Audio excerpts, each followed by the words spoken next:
What's up guys, VanGalta here and welcome back to another video.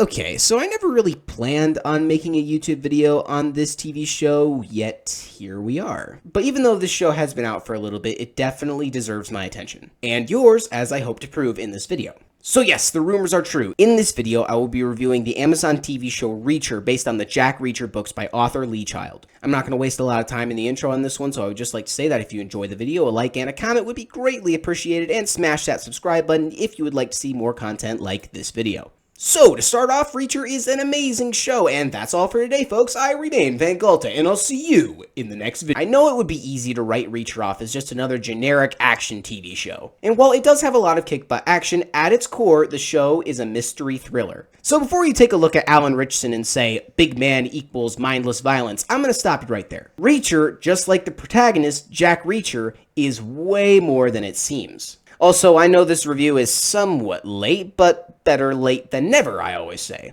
So like any normal YouTuber, you expect me to give you a plot summary before we actually jump into the review. But, allow me to remind you, I am no ordinary YouTuber. But I realize I have to lay down some kind of premise if I'm going to make any sense in this review. So I'm going to go ahead and get it out of the way early. Hopefully, I don't spoil anything. The story is set in Margrave of Georgia and is centered around a cop, the chief detective, and an ex-military drifter. The plot finds them coming together and squaring their differences to take down a much larger enemy, a nefarious counterfeiting scheme set in the seemingly innocuous town of, you guessed it, Margrave, Georgia. There we go, that's all you need know about this show, because if I tell you any more, then it'll be spoiled, and you won't want to watch it. And the whole point of this review is to get you to watch it. But I can't critique it if I totally ignore every aspect of the show, so I'm gonna veer a little bit into spoiler territory in this next segment, so I don't know, skip to a random timestamp or something. So, first up, let's talk casting. The casting was actually, well, amazing, in my opinion. Alan Ritchson is pitch perfect for the main role of Jack Reacher. Any other actor might have played Reacher as a dull, brooding behemoth instead of the hulking tactical mastermind that he's supposed to be. I know you don't see him a lot in modern movies, but goodness sakes, what are they feeding that guy? Ritchson pulls off his performance pretty well, as most of the time he doesn't have to express a lot of emotion and he can just stand there looking huge. But at the same time, he has these kinds of human desires and flaws. He's a great piece of character work from a writing standpoint, though I can't go into further detail without spoiling the story, but Ritchson is just pitch perfect for the role. I'm not kidding you, he's amazing. He's a constant, mostly iconic character that we can get behind, and it's fun to see his chemistry with the other characters. Hold that thought about chemistry in mind because it makes for one of the show's greatest strengths. You know, I'm willing to say that Willa Fitzgerald amazed us all and did the impossible by portraying a capable, realistic female cop who wasn't an annoying feminist activist dressed up in an MPD uniform. What? How is this possible? A strong female character who's not an annoying feminist a-hole? How could this be? She-Hulk, Ray, I hope you're taking notes. Fitzgerald's character Roscoe is smart, a good shot, capable, and best of all, believable. She isn't this kind of ridiculous do-it-all woman who don't need no man. She's fun to watch, and best of all, doesn't hate me for simply existing. Also, I would just like to say hats off to Fitzgerald's ability to actually keep a southern accent. She puts Pedro Pascal to shame on that front. Malcolm Goodwin also hands in a great performance as Oscar Finlay, maybe my favorite character in the show, besides Reacher, of course. While Reacher and Roscoe have similarly written characters, Finlay is the dark horse of the bunch.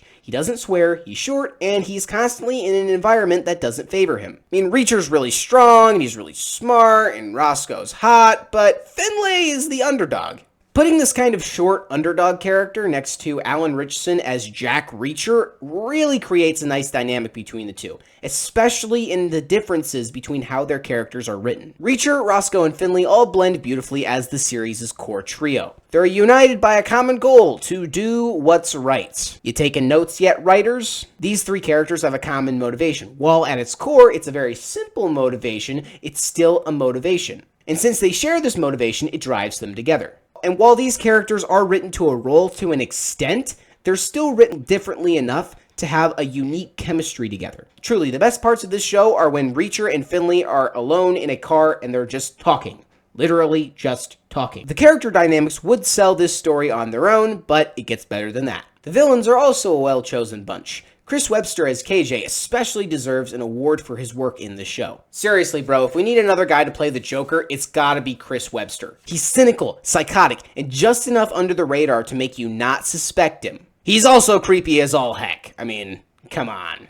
Bruce McGill is the quintessential fat kingpin, and it's really satisfying to hate him. The one miscast, I mean, if you can really call it a miscast, was Curry Graham as Kleiner Sr. He's just kind of like a discount Kevin Spacey, but he still hands in a performance that even he might be envious of. I can't spoil as much about the villains because reasons, but rest assured that they are suitably devious. I like how the show portrays the villains as capable and smart, worthy adversaries of our heroes without being overpowered. Of course, the other way around is also boring. If you just have a bunch of unstoppable heroes who defeat all the villains, then there's no conflict, therefore no story, and it's just really boring. But balancing the power dynamic between our core trio and these villains is a balancing act, and one you're going to have to do quite a lot as a writer. If you can pull it off, though, you get something like this TV show, which is, in my opinion, something to be very proud of. Another underrated performance is Mark Ben-David as Paul Hubble. He isn't in the show very often, but he gets his time to shine often enough. He's mainly used as a foil for Reacher. He's skinny, dopey, capable of being duped and bullied, and is extremely unfortunate. Ben-David's performances range from terrified to ecstatic, disheveled to sophisticated, optimistic to depressed. His sphere is admittedly smaller than Richardson's or Goodwin's, but he fills it very well. Again, the character dynamic between Hubble and Reacher is really prevalent here. It's really fun to watch. I wish I could pull up examples, but just rest assured, it is really fun to see the two characters bouncing off each other. Also, can we mention Willie C. Carpenter for a second? Hats off to you, sir. Running with the theme of unlikely heroes, the barber who loves tomato sandwiches is a perfect addition to the show. Also, Kristen Kriuk? Am I saying that right?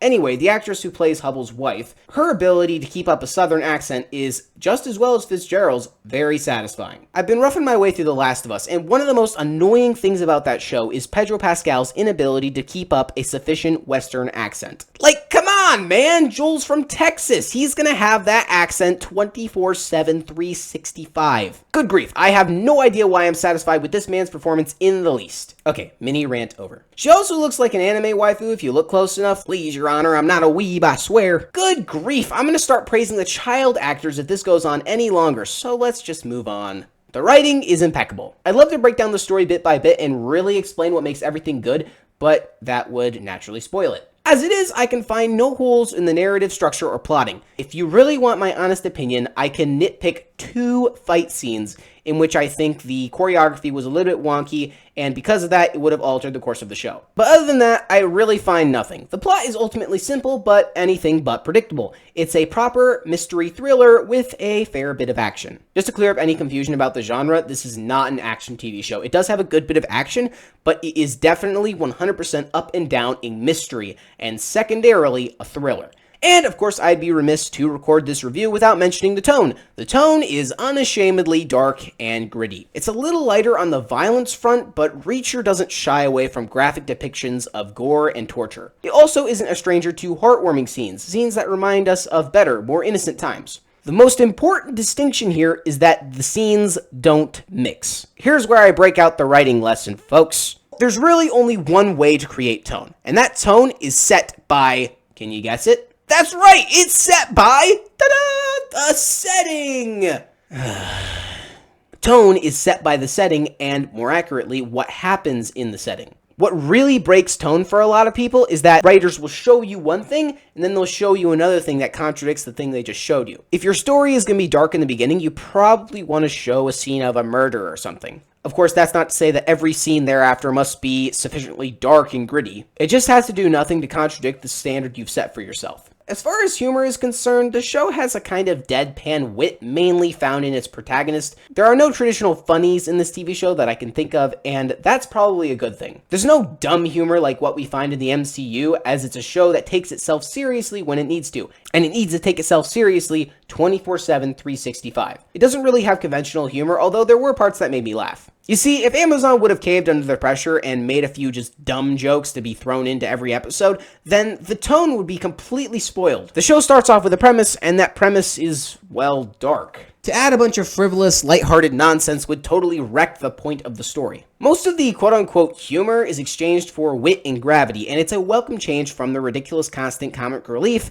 the MCU gives us. And since this is the video the blog post promised to give you, I will discuss how Reacher handles race in a tactful, entertaining, and logical manner. So, slight spoiler warning, Reacher is slightly racist. Oh no, it's racist. Somebody call the cops.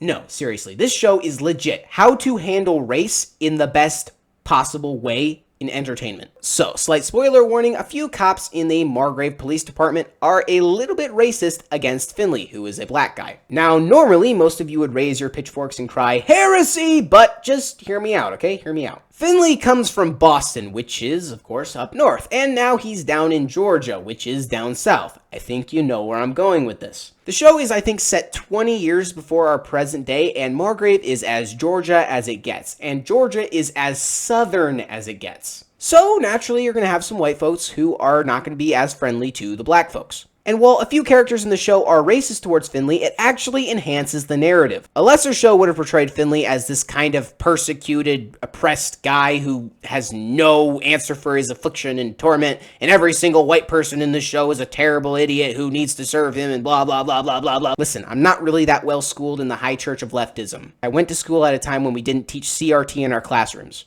But that aside, that is literally not the point. The point of Finley being a black cop in a whole police station full of white cops is to show that he's an outsider. Narratively speaking, Finley is an outsider. He comes from a different place. He wears different clothes. He looks different. Heck, even down to the fact that he actually has a rule against swearing, he is that much different from every other character in this show.